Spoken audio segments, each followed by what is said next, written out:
In this section of Revolutionary World, we'll be looking at colonial conflict, America Unleashed. The age of exploration allowed a few European nations to create large empires in the New World. Naturally, if these nations went to war, their New World colonies would be dragged in as well. However, two wars in the Americas allow the American colonies to throw off their colonial masters to seek a new life guided by the values of the Enlightenment. And this all starts with the War of Austrian Succession, which takes place from 1740 to 1748. There on the map you see the Empire of Austria. The war began with the growth of Prussia, a German state, there to the north, blinking orange, who launched an invasion into a place called Silesia, an Austrian province, conquering it from the young Austrian Empress Maria Theresa. So in comes Prussia into this little area of Silesia. Now, the war left both sides exactly where they were before the conflict, but helped the young empress rally people behind her, preserving the Austrian Empire. Maria Theresa also acknowledged the province of Hungary as an almost equal partner in her empire, gaining more autonomy to run its own affairs within the Austrian Empire. Now, this is just the first conflict between Austria and Prussia that will develop in the next few decades into a major conflict that will drag more European nations in and also go on to affect America, starting with the 7 Years' War, taking place from 1756 to 1763. Now, just a decade after the War of Austrian Succession, Frederick II of Prussia invades the German state of Saxony, which was allied with Austria, sparking a new war in Europe. But this war will spill out into two additional locations, America and India. But we're going to begin looking at the European theater, the European side of this war. And Prussia's war with Austria will also spark a war with Russia and France, because those two countries are allied with Austria, hoping and wishing to limit Prussia's power. Now, surrounded, Prussia has to get allies as well, and it accepts an alliance with Britain, France's natural rival, all the way back from things like the 100 Years' War. Britain and France have not been getting along. So Britain is involved with Prussia, and then France and Russia are involved with Austria. Prussia, with the financial support of Britain, was able to hold off its enemies, while Britain was able to focus on its colonial expeditions. And so the relationship between Britain and Prussia is a very interesting one, in that Prussia had a large army. All it needed was financial support, which it gets from Britain. Britain doesn't have a large army. It has a large navy, and it can just kind of sit back on its island and just defend itself navally from France, and therefore what army it does have, it doesn't have to send to Prussia to fight on the Continental War. That army can be used elsewhere, and where it's going to be used and focused is on Britain's colonial expeditions. So that's how Prussia is able to hold off Austria, France, and Russia. They have a large army, and they have the financial support of Britain. Now, the only thing that really changes in the European theater is Russia. Russia's new czar, their new leader or emperor, drops out of the war in 1762. He greatly admired Prussia and the new Prussian leader, and therefore drops out of the war, causing a stalemate and a desire for peace within Europe, leaving Europe exactly as it had been. So nothing really changes in Europe, but it's elsewhere, it's in those other areas that the war spills out into, America and India, where there's a dramatic change that takes place. So let's start looking at the American theater, where this 7 Years' War is better known as the French and Indian War. Now, the heaviest fighting of the 7 Years' War is actually fought here in America between the British and the French for control of North America, and mainly two major river valleys, the St. Lawrence River Valley and the Ohio River Valley. Now, this is known as the French and Indian War, and many people believe that the French and the Indians actually fought each other. But the naming of this war as the French and Indian War comes from the British perspective, as these are the two people that the British colonists are fighting against, the French and the Indians. So the reason why the Indians actually support the French in this conflict is that the Indians see them as traders, as people that they can trade goods with, whereas they saw the British as settlers, invaders, people who are coming here to stay and kind of push them out. The lesser of two evils from the Indians' perspective is the French.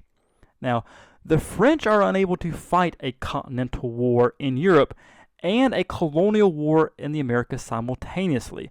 They, unlike Britain, can't just devote all of their troops to the Americas and leave their border with Prussia and the German states undefended, and at the same time, they can't just keep all their troops in France and not devote any to the Americas, or they'll lose their colonial powers there.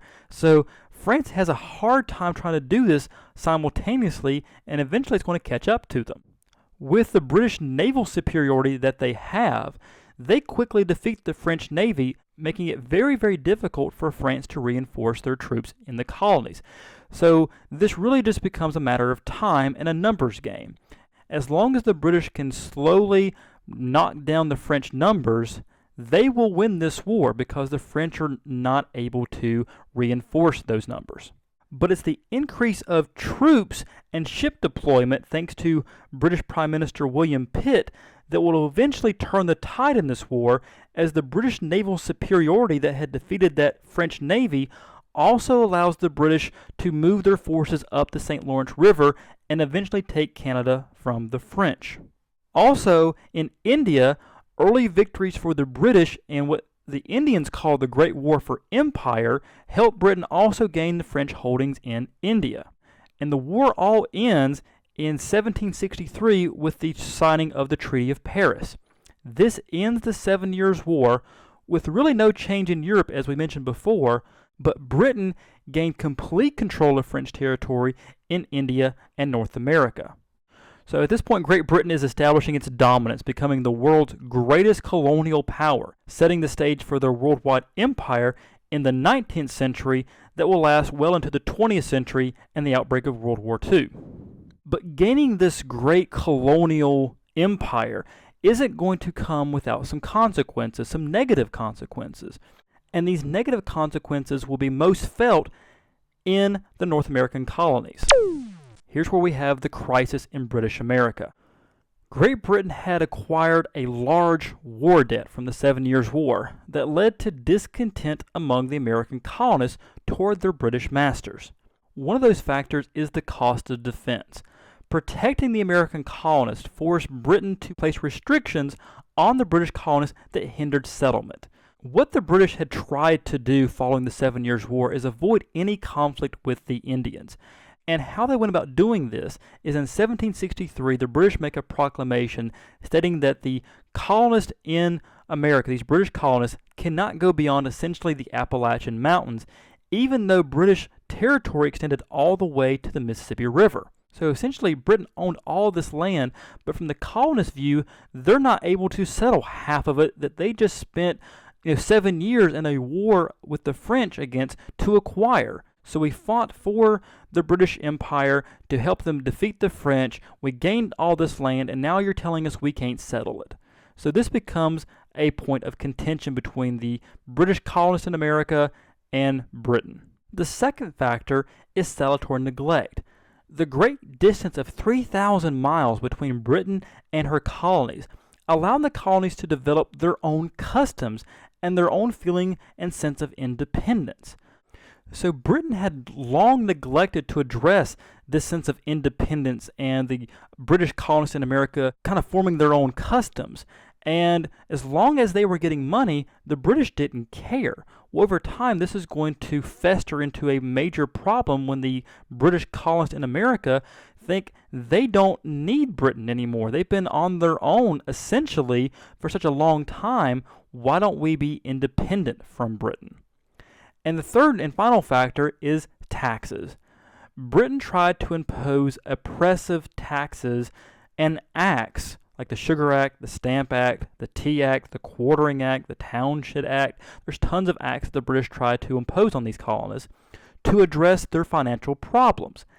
Now, these taxes and these acts wouldn't be such a huge problem for the British colonists because in reality, as far as taxes, everyone had to pay taxes, and the British colonists in America themselves were paying a proportionally lower amount of taxes than people in Britain were, but it was the fact that they had no say in their government, that they had no representation.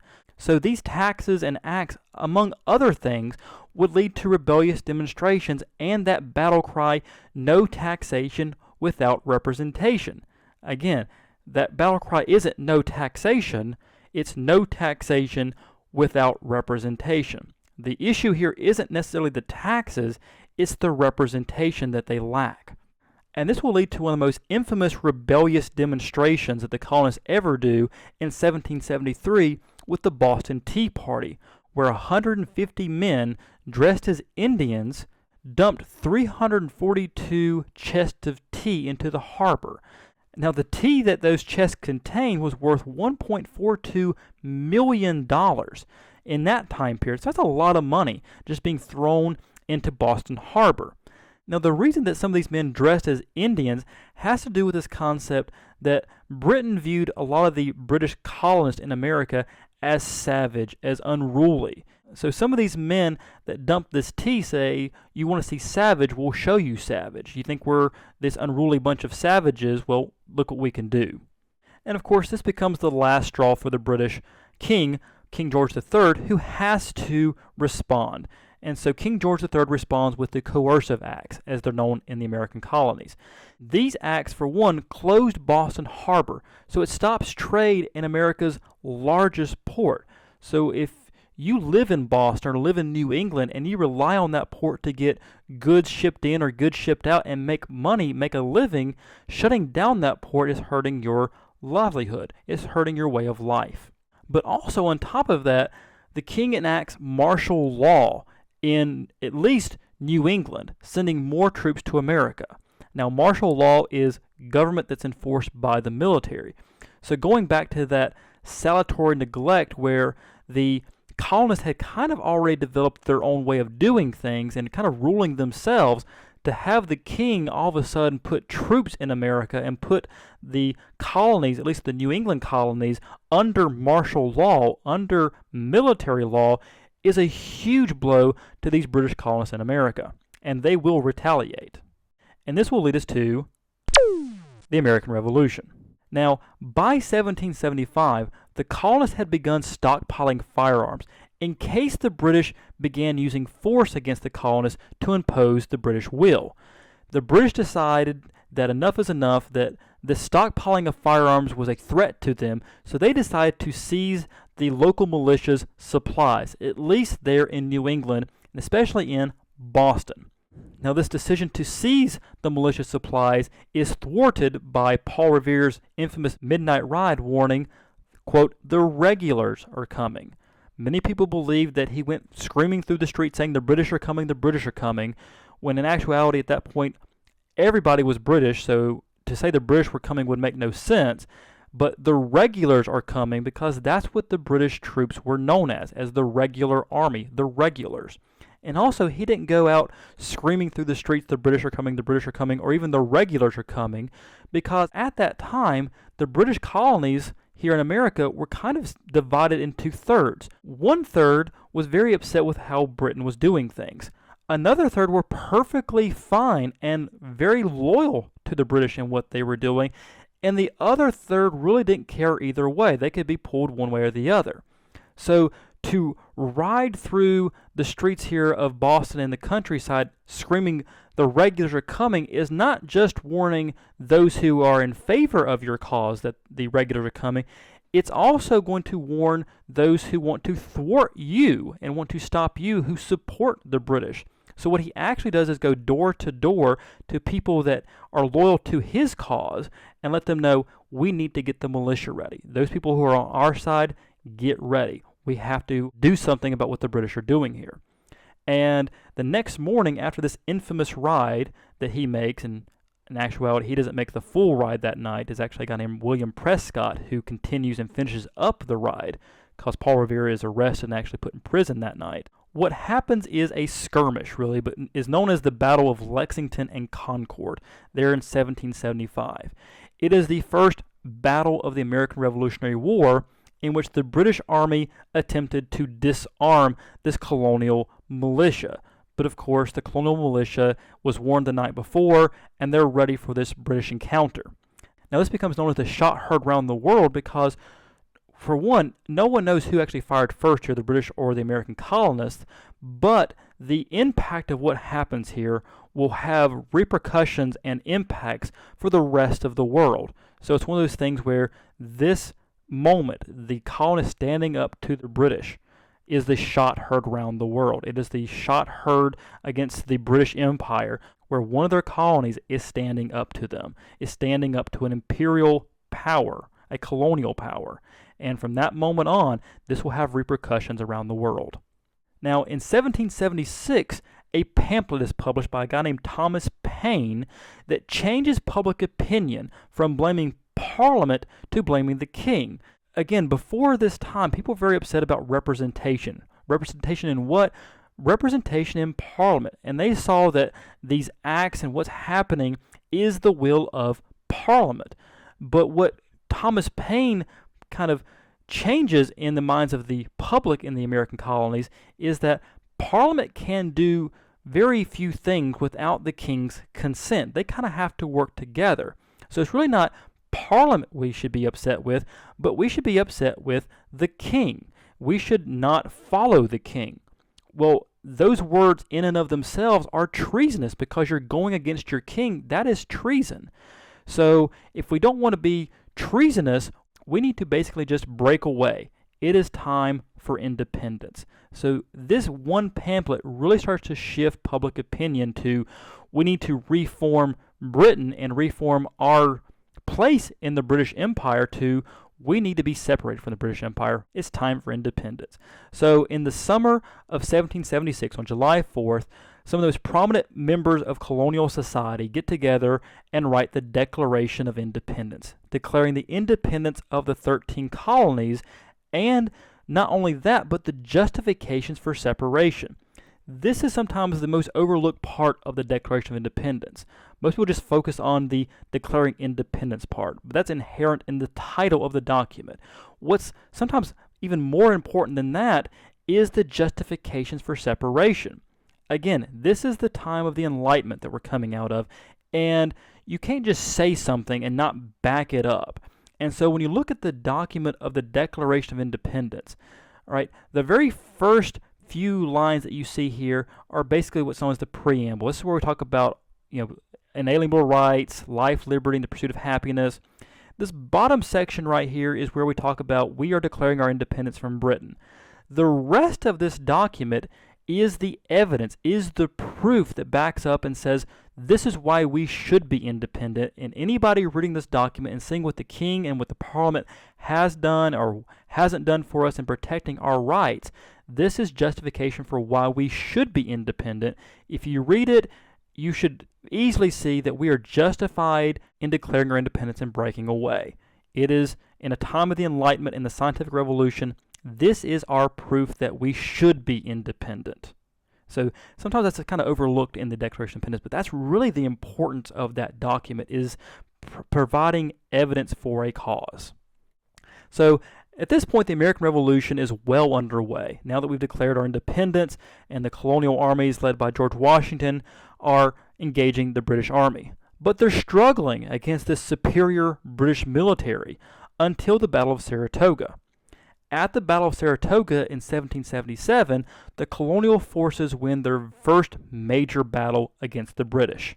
And Saratoga is located up here in upstate New York here. There's where Lexington and Concord were. Here is Saratoga.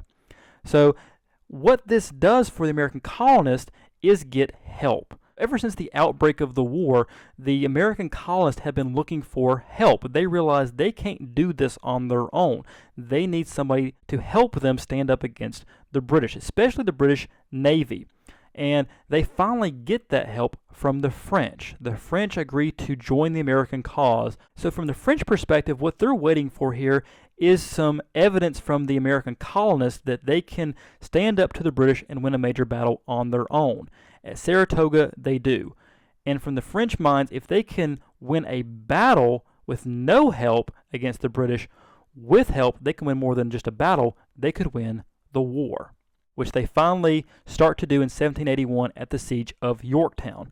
The British finally end the war once one of their major armies becomes trapped by the colonial forces of the Americas and the French Navy there at Yorktown that you see on the map here in Virginia. Now, the war will continue technically for another 2 years, but no major battles come out of it. The Siege of Yorktown, the Battle of Yorktown, becomes the last major battle in the American Revolution. So in 1783, a treaty is finally signed between Britain and the American colonies, known as the Treaty of Paris.